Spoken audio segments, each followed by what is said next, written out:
बिस्मिल्लाहिर्रहमानिर्रहीम। अस्सलाम वालेकुम व्यूअर्स, मैं हूं हैदर हयात खान। पाकिस्तान तहरीक इंसाफ टेक्निकली 2024 के जो इंतखाबात हैं जो 8 फरवरी को होने जा रहे हैं उनसे नॉकआउट हो चुकी है और अब बतौर सियासी जमात पाकिस्तान तहरीक इंसाफ इन इंतखाबात में हिस्सा नहीं लेगी। और इसी तरह जो पूरे मुल्क में 240 के करीब मखसूस नशस्तें हैं चारों सूबों की और कौमी असम्बली की, उनसे पाकिस्तान तहरीक इंसाफ को महरूम कर दिया गया है। अब पाकिस्तान तहरीक इंसाफ के उम्मीदवार मुल्क के तकरीबन हर हल्के से आजाद हैसियत में इलेक्शन कंटेस्ट करेंगे और कोशिश करेंगे कि एक अच्छा नंबर लेकर मुख्तलिफ सूबों में भी और कौमी असम्बली में भी वो जाएं और पाकिस्तान तहरीक इंसाफ के लिए हालात को मुस्तकबिल के अंदर साजगार बनाने की कोशिश की जाएगी। आज के इस व्लॉग में हम दो हल्के हैं जिनको डिस्कस करेंगे। लाहौर शहर के दोनों हल्के NA 126 और NA 127। हम इस व्लॉग के अंदर आपको बताएंगे कि 2018 में इन हल्कों के इंतखाबात के नताइज क्या थे, कौन से उम्मीदवार 2018 में इस हल्के में थे जिनका कांटे का मुकाबला था, अभी कौन से तगड़े उम्मीदवार हैं इस हल्के से, इन दोनों हल्कों से जो मैदान में उतरे हैं और किसके जीतने के इम्कानात ज्यादा हैं। तो 2018 में हम NA 126 जो था हल्का, हम इससे आगाज करते हैं। 2018 में ये था जी NA 135। NA 135 में मलिक करामत खोखर साहब का मुकाबला था मलिक सैफुल मलूक खोखर साहब से। दोनों खोखर फैमिली से दोनों कैंडिडेट्स का ताल्लुक था जिनके दरमियान बड़ा मुकाबला था इस हल्के में। मलिक करामत खोखर साहब पाकिस्तान तहरीक इंसाफ के उम्मीदवार थे, जबकि मलिक सैफुल मलूक खोखर साहब वो पाकिस्तान मुस्लिम लीग नवाज के उम्मीदवार थे। और मलिक सैफुल मलूक खोखर साहब इस वक्त पाकिस्तान मुस्लिम लीग नवाज लाहौर के प्रेसिडेंट भी हैं। 2018 के अंदर इस हल्के से पाकिस्तान तहरीक इंसाफ कामयाब हुई थी। मैं नताइज आपको जो है वो 2018 के बताता हूँ। अमीरुल अजीम साहब इस हल्के से मुत्तहिदा मजलिस अमल के उम्मीदवार थे। वैसे तो जमात इस्लामी से इनका ताल्लुक है, काफी सीनियर रहनुमा है जमात इस्लामी के, लेकिन चूंकि जमात इस्लामी 2018 में MMA की अंदर शामिल थी तो इस हल्के से MMA के उम्मीदवार थे अमीरुल अजीम साहब। 1093 वोट्स हासिल किए थे अमीरुल अजीम साहब ने NA 135 से, जो अब NA 126 है। अमजद अली साहब पाकिस्तान पीपल्स पार्टी के उम्मीदवार थे। 2897 वोट्स उन्होंने हासिल किए थे। पाक सरजमीन पार्टी ने इस हल्के से कैंडिडेट मैदान में उतारी थी जिनका नाम था मरियम रजा। और अब चूंकि PSP जो है वो जम हो चुकी है MQM के अंदर, तो अब डेफिनेटली PSP का तो कोई कैंडिडेट नहीं होगा। बहरहाल 2018 में लाहौर के हल्का NA 135 से मरियम रजा पाकिस्तान सरजमीन पार्टी की, पाक सरजमीन पार्टी की उम्मीदवार थी और उन्होंने 3131 वोट्स हासिल किए थे। तहरीक लब्बैक पाकिस्तान के मोहम्मद अहमद मजीद साहब ने इस हल्के से इलेक्शन कंटेस्ट किया था। 8196 वोट्स उन्होंने हासिल किए थे और वो तीसरे नंबर पर थे, यानी कि सेकंड रनर अप थे। दूसरा नंबर था मलिक सैफुल मलूक खोखर साहब का, पाकिस्तान मुस्लिम लीग नवाज के वो उम्मीदवार थे। 55,431 वोट्स मलिक सैफुल मलूक खोखर साहब ने हासिल किए थे और इस हल्के से कामयाब हुए थे पाकिस्तान तहरीक इंसाफ के उम्मीदवार मलिक करामत खोखर साहब।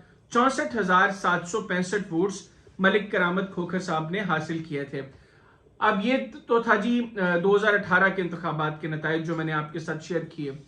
2024 में जो अब इंतखाबात होने जा रहे हैं, इन इंतखाबात के अंदर पाकिस्तान मुस्लिम लीग नवाज ने एक मरतबा फिर इस हल्के से मलिक सैफुल मलूक खोखर साहब को मैदान में उतारा है और उनका मुकाबला होगा मलिक करामत खोखर साहब से, जिनसे टिकट तो अब चूंकि पाकिस्तान तहरीक इंसाफ का टिकट खत्म हो गया है, बतौर जमात तहरीक इंसाफ अब अपना उम्मीदवार कोई मैदान में नहीं उतार सकती, लेकिन डेफिनेटली जो इमरान खान साहब के उम्मीदवार हैं, तहरीक इंसाफ के जो हल्के के उम्मीदवार हैं, वो मलिक करामत खोखर साहब हैं। 2018 में यह हल्का मुस्लिम लीग नवाज जीत सकती थी, लेकिन जो गलती 2018 में मुस्लिम लीग नवाज ने इस हल्के में की, वही गलती इस मर्तबा फिर मुस्लिम लीग नवाज करने जा रही है। मैं एक मर्तबा फिर रिपीट करूं, जो गलती मुस्लिम लीग नवाज ने 2018 में इस हल्के में की थी, वही गलती मुस्लिम लीग नवाज एक मर्तबा फिर इस हल्के में करने जा रही है। और वह गलती ये थी कि मलिक सैफुल मलूक खोखर साहब जो इस हल्के से मुस्लिम लीग नवाज के टिकट पर 2018 में भी उम्मीदवार थे और इस वक्त भी इस इंतखाबात में भी मलिक सैफुल मलूक खोखर साहब मुस्लिम लीग नवाज के उम्मीदवार हैं। इस हल्के के नीचे जो दोनों सूबाई हल्के हैं, वहां पर मलिक सैफुल मलूक खोखर साहब ने अपनी फैमिली से ही दोनों कैंडिडेट्स लिए थे, यानी सूबाई असेंबली में भी इस हल्के में जितने वोट्स मुस्लिम लीग नवाज को पड़े थे और कौमी असेंबली के इलेक्शंस में भी वो एक ही फैमिली के वोट्स थे। और ये लाहौर शहर के उन चंद हलकों में से ये हलका है जहां पर पार्टी टिकट के साथ पर्सनैलिटी भी समहाउ थोड़ी बहुत मैटर करती है। 2018 में इस हलके के नीचे जो दो सूबाई हलके थे उनमें इरफान शफी साहब मुस्लिम लीग नवाज के एक हलके में सूबाई असम्बली के उम्मीदवार थे और एक हलके में फैसल सैफ खोखर साहब। अब इरफान शफी साहब जो है ये सैफुल मलूक खोखर साहब के सगे भतीजे, उनके भाई के बेटे, और जो फैसल सैफ खोखर साहब हैं ये उनके साहबजादे हैं सैफ खोखर साहब के। यानी सैफुल मलूक खोखर साहब इस हलके से कौमी असम्बली के उम्मीदवार थे और उनके नीचे दोनों सूबाई असम्बली के हलकों में एक हलके में उनका बेटा और एक हलके में उनका भतीजा उम्मीदवार था। और ये एक बड़ा ब्लंडर साबित हुआ मुस्लिम लीग नवाज का 2018 के इंतखाबात में। और 2018 में दोनों सूबाई असम्बली की नशस्तें 4-5 हजार वोट्स के मार्जिन से मुस्लिम लीग नवाज ने लूज की, जबकि कौमी असम्बली की नशस्त जो है वो तकरीबन 9,000 वोट्स के मार्जिन से इस हलके में मुस्लिम लीग नवाज ने लूज की थी। यानी तकरीबन जो वोट सूबाई असम्बली के हलकों में पड़ा उतना ही वोट मुस्लिम लीग नवाज को कौमी असम्बली के हलके में पड़ा। और इन हलकों से अगर सैफुल मलूक खोखर साहब कोई और उम्मीदवार लेकर आते जो अपनी शख्सियत का थोड़ा सा वोट बैंक रखता तो ये नशस्तें दोनों सूबाई असम्बली के भी और कौमी असम्बली की भी मलिक सैफुल मलूक खोखर साहब भी जीत सकते थे और दोनों नीचे मुस्लिम लीग नवाज दो नशस्तें सूबाई असम्बली की और जीतने में कामयाब हो सकती थी। अच्छा, ये तो गलती थी 2018 की। इन इंतखाबात में एक मरतबा फिर यही गलती मुस्लिम लीग नवाज ने रिपीट की है। एक मरतबा फिर इरफान शफी साहब और फैसल सैफ खोखर साहब इस कौमी असम्बली के हलके के अंदर नीचे जो दो सूबाई असम्बली के हलके हैं उनसे मुस्लिम लीग नवाज के उम्मीदवार हैं और कौमी असम्बली की नशस्त पर सैफुल मलूक खोखर साहब ने इलेक्शन कंटेस्ट करना है। तो वही गलती अब रिपीट करने जा रही है मुस्लिम लीग नवाज। माजी से कुछ सीखा नहीं और मलिक करामत खोखर साहब वो इसका डेफिनेटली एज लेंगे। एक तो शहरी इलाकों में तहरीक इंसाफ के वोट बैंक में खासा इजाफा हुआ है, इसका एज होगा करामत खोखर साहब को। सेकेंडली, ये जो दो गलत फैसले सूबाई असम्बली की सतह पर मुस्लिम लीग नवाज ने लिए हैं इसका भी एक इम्पैक्ट जो है नेगेटिव इम्पैक्ट जाएगा कौमी असम्बली की सीट पर भी। तो हमारा एनालिसिस है कि इन तमाम चीजों को सामने रखते हुए 2024 में जो इंतखाबात होने जा रहे हैं NA 126 जो कि साबिका हल्का NA 135 था, इस हल्के में मुस्लिम लीग नवाज शिकस्त खा सकती है और इस हल्के में पाकिस्तान तहरीक इंसाफ के उम्मीदवार के जीतने के काफी चांसेस हैं। तहरीक इंसाफ के उम्मीदवार से मतलब वो उम्मीदवार जो अब आजाद हैसियत में इलेक्शन कंटेस्ट करेगा लेकिन उसको बैक होगी पाकिस्तान तहरीक इंसाफ के। ये आज के सर्कमस्टांसेस के हवाले से, जो आज सर्कमस्टांसेस हैं, जो आज माहौल है, उनके मुताबिक हम आपके साथ ये चीजें शेयर कर रहे हैं। अब बात करते हैं दूसरे हल्के की। ये है जी हल्का NA 127 और ये साबिका हल्का था NA 133। 2018 में NA 133 से पाकिस्तान मुस्लिम लीग नवाज कामयाब हुई थी और पाकिस्तान तहरीक इंसाफ के उम्मीदवार रनर अप थे इस हल्के से। और ये वो हल्का है कौमी असम्बली का जिसमें लाहौर में बाई इलेक्शंस भी हुए। बाद मुस्लिम लीग नवाज के जो MNA थे इस हल्के से वो उनका इंतकाल हुआ और इस हल्के में फिर ज़िमनी इंतखाब हुआ। उसके अंदर भी बड़ी इंटरेस्टिंग चीज हुई, वो मैं इस वीलॉग में आपको आगे चल के बताता हूं।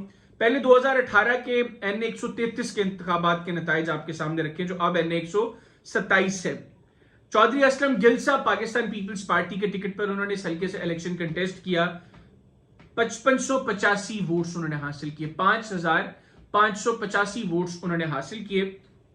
मतलूब अहमद साहब तहरीक लब्बैक पाकिस्तान के उम्मीदवार थे, 13,235 वोट्स उन्होंने हासिल किए। एजाज अहमद चौधरी साहब जो बाद में सेनेट के मेंबर बने वो पाकिस्तान तहरीक इंसाफ के उम्मीदवार थे और रनर अप रहे। 77,231 वोट्स एजाज चौधरी साहब ने हासिल किए और परवेज मलिक मरहूम साहब इस हल्के से मुस्लिम लीग नवाज के उम्मीदवार थे। 86,678 वोट्स उन्होंने हासिल किए। अच्छा, उसके बाद 2021 में परवेज मलिक साहब का इंतकाल हो गया। इस हल्के में बाई इलेक्शन हुआ और बाई इलेक्शन में पाकिस्तान मुस्लिम लीग नवाज ने परवेज मलिक साहब की बेगम जो मखसूस नशस्तों पर उस वक्त में मुस्लिम लीग नवाज की रुकने कौमी असम्बली थी, शाइस्ता परवेज मलिक साहिबा, उनको टिकट दिया और फिर दिसंबर 2021 में इस हल्के में ज़मीनी इलेक्शंस हुए। दिसंबर 2021 में जब इस हल्के में ज़िमनी इलेक्शंस अनाउंस हुए तो पाकिस्तान तहरीक इंसाफ के जो उम्मीदवार थे जमशेद इकबाल चीमा साहब, वो कागजात नामजदगी उनके मुस्तरद हुए। रीजन ये कि उनका तजवीज या तायीद करंदा उन दोनों में से कोई एक इस हल्के का रेजिडेंट नहीं था। गलत डॉक्यूमेंट्स उन्होंने सबमिट करवाया और उस बेस के ऊपर पाकिस्तान तहरीक इंसाफ, जो उस वक्त की हुक्मरान जमात थी, जो back to back multiple by elections lose कर रही थी, वो इस हल्के में नाकाम, वो अपने उम्मीदवारी खड़ा नहीं कर सकी। और एक ये भी उस वक्त मामला उठा कि पाकिस्तान तहरीक इंसाफ ने जानकर अपना कैंडिडेट इस हल्के से जो है वो जो है उसको उसके कागजात मुस्तरद करवाए हैं, क्योंकि तहरीक इंसाफ उस वक्त पब्लिक में बिल्कुल पॉपुलैरिटी उसकी खत्म होने के करीब थी और उनको ये खौफ था कि लाहौर जैसे बड़े शहर में अगर भारी मार्जिन से तहरीक इंसाफ को शिकस्त होगी तो ये अल्टीमेटली पार्टी के लिए बहुत नेगेटिविटी क्रिएट करेगी। लिहाजा जमशेद इकबाल चीमा साहब के कागज मुस्तरद हुए। तहरीक इंसाफ 2021 के इस हल्के के इंतखाबात में हिस्सा नहीं ले सकी और यहां पर जो बड़ा मुकाबला हुआ वो पाकिस्तान पीपल्स पार्टी और पाकिस्तान मुस्लिम लीग नवाज के दरमियान हुआ। 2018 में असलम गिल साहब जो तहरीक इंसाफ जो पीपल्स पार्टी के उम्मीदवार थे, उन्होंने चौथा नंबर इस हल्के में हासिल किया था, यानी थर्ड रनर अप थे।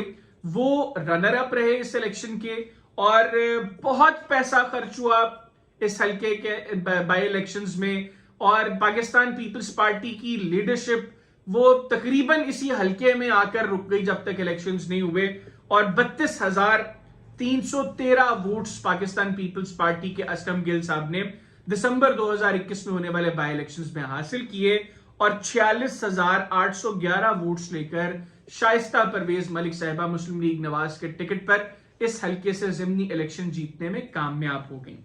ये तो मामला था जी 2021 के बाई इलेक्शंस का और 2018 में होने वाले जनरल इलेक्शंस का NA 133 का, जो कि अब है NA 127। अब जब यह हल्का NA 127 बन चुका है और 2024 में इंतखाबात आने को है तो इस हल्के में जो तगड़ा मुकाबला है वो पाकिस्तान तहरीक इंसाफ और मुस्लिम लीग नवाज के साथ साथ पाकिस्तान पीपल्स पार्टी के उम्मीदवार का भी है। और रीजन ये कि ये वो हल्का है लाहौर का जहां पर पाकिस्तान पीपल्स पार्टी ने बिलावल भुट्टो जरदारी साहब को मैदान में उतारा है, यानी chairman people's party Bilawal Bhutto Zardari साहब लाहौर के इस हल्के से इलेक्शन कंटेस्ट कर रहे हैं और हम देख रहे हैं कि बड़े एक्टिवली कैंपेन भी कर रहे हैं। बिलावल भुट्टो जरदारी साहब का जो मुकाबला है वो है मुस्लिम लीग नवाज के अता तारड़ साहब और पाकिस्तान तहरीक इंसाफ के 2 कैंडिडेट्स इस हल्के से मैदान में उतरे हैं। यकीनी तौर पर एक कैंडिडेट जो है वो इस हल्के से बाहर हो जाएगा, इस हल्के को में दूसरे कैंडिडेट को सपोर्ट करेगा। फिलहाल मलिक जहीर अब्बास खोखर साहब और शब्बीर गुजर साहब ये 2 उम्मीदवार हैं पाकिस्तान तहरीक इंसाफ के। इब्तदाई तौर पर जो पाकिस्तान तहरीक इंसाफ ने अपनी फहरिस्त टिकटों की जारी की उसमें इस हल्के से जहीर अब्बास खोखर साहब को टिकट दिया गया, लेकिन अब इत्तलात ये हैं कि पाकिस्तान तहरीक इंसाफ ने माइंड चेंज किया है और इस हल्के से जहीर अब्बास खोखर साहब की जगह शब्बीर गुज्जर साहब को मैदान में उतारने का फैसला किया गया है। मैं आपको क्विकली बताऊं, एक तो मुस्लिम लीग नवाज के जो कैंडिडेट हैं इस हल्के के वो चॉइस बहुत गलत है। अता तारड़ साहब का इस हल्के से कोई लेना देना नहीं है। इनफैक्ट अगर इस हल्के से मुस्लिम लीग नवाज इस हल्के से किसके को का जो नेबरिंग हल्का है जो अब इसके अंदर भी शामिल हो गया है, वहां पे वहीद आलम खान साहब 2013 में कामयाब हुए थे। अगर मुस्लिम लीग नवाज अता तारड़ साहब की जगह वहीद आलम खान साहब को टिकट देती तो शायद इस इलेक्शन के अंदर ये सीट एक मरतबा फिर मुस्लिम लीग नवाज जीत सकती थी, लेकिन चूंकि अता तारड़ साहब की बहुत पॉपुलैरिटी नहीं है इस हल्के के अंदर, मुस्लिम लीग नून के वोटर के साथ बहुत इंटरेक्शन और कांटेक्ट नहीं है उनका, इसलिए मुस्लिम लीग नवाज के लिए इस हल्के में अच्छा नंबर लेना मुश्किल होगा आइंदा इंतखाबात के अंदर। और दूसरा, पीडीएम की जो गवर्नमेंट थी उसमें जो नाकिस पॉलिसियां थी मुस्लिम लीग नवाज की, उसका सारा नजला भी चूंकि अब इन इंतखाबात में मुस्लिम लीग नवाज के कैंडिडेट्स पर गिरेगा, लिहाजा इस हल्के में बिलावल भुट्टो जरदारी साहब और शब्बीर गुज्जर साहब या जहीर अब्बास खोखर साहब के दरमियान टफ कंपटीशन होगा और अपेरेंटली शायद अता तारड़ साहब सेकंड रनर अप हो सकते हैं। यानी जो एक तगड़ा मुकाबला है वो बिलावल साहब और शब्बीर गुज्जर साहब या जहीर अब्बास खोखर साहब के दरमियान होगा और अता तारड़ साहब या मुस्लिम लीग नवाज कह लें, वो इस हल्के में सेकंड रनर अप हो सकती है। अब अगर तो इस हल्के से जहीर अब्बास खोखर साहब को टिकट दिया जाता है या शबीर गुज्जर साहब को, जहीर अब्बास खोखर साहब का मैं आपको थोड़ा सा बताऊं, ये वो शख्सियत है जिनके बारे में बहुत कम लोग जानते हैं कि ये वो शख्स है जिसने पाकिस्तान तहरीक इंसाफ को कौमी सतह पर बहुत मकबूल किया था। 2008 के इंतखाबात के बाद जब ज़िमनी इलेक्शन आए लाहौर के एक हल्के के, तो जहीर अब्बास खोखर साहब पाकिस्तान तहरीक इंसाफ के कैंडिडेट थे और उस वक्त टेलीफोन इंतखाबी निशान था पाकिस्तान तहरीक इंसाफ का। और पहला जो बड़ा जलसा तहरीक इंसाफ का हुआ लाहौर में, उसको होस्ट करने वाले जहीर अब्बास खोखर साहब थे और बड़े माइनर मार्जिन से उन्होंने वो इलेक्शन लूज किया था। और फिर पाकिस्तान तहरीक इंसाफ बड़ी पॉपुलर हुई, फिर उसके बाद 2011 का जलसा, फिर 13 के इंतखाबात और फिर 18 की हुकूमत। बहरहाल वो एक लंबी स्टोरी है। 2021 में जो पंजाब की 20 नशस्तों में पर ज़िमनी इंतखाबात हुए थे, तो उन ज़िमनी इंतखाबात के अंदर 2022 में माजरत के साथ जो ज़िमनी इंतखाबात हुए थे, उनमें जहीर अब्बास खोखर साहब भी लाहौर के एक हल्के से कामयाब हुए थे और शबीर गुज्जर साहब भी। ये जो हल्का है NA 127, इस हल्के के नीचे आने वाला वो सूबाई हल्का था जहां पर शबीर गुज्जर साहब कामयाब हुए थे। और यही वजह है कि पाकिस्तान तहरीक इंसाफ ने अपना माइंड चेंज किया है और अब वो ये समझते हैं कि इस हल्के से जहीर अब्बास खोखर साहब की जगह शबीर गुज्जर साहब को मैदान में उतारा जाए।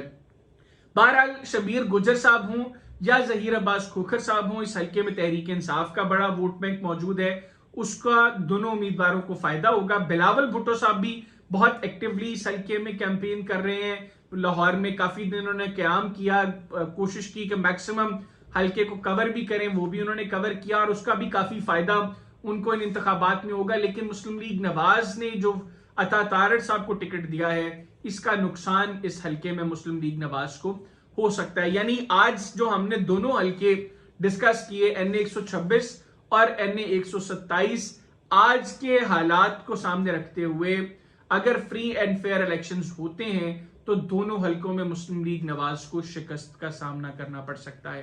कल को सिचुएशन चेंज होती है, कुछ सूरत हाल तब्दील होती है, बड़े धड़े अलग होते हैं, तो हम आपके साथ कोशिश करेंगे कि दोबारा इस हल्के के जो हवाले से जो पब्लिक के सेंटिमेंट्स हैं वो आपके साथ शेयर करें और इंशाल्लाह आने वाले दिनों में हम इन हल्कों में जाकर पब्लिक का सर्वे भी अपने प्रोग्राम में आपको दिखाएंगे। आज मुझे इजाजत दीजिए। अल्लाह हाफिज। पाकिस्तान जिंदाबाद।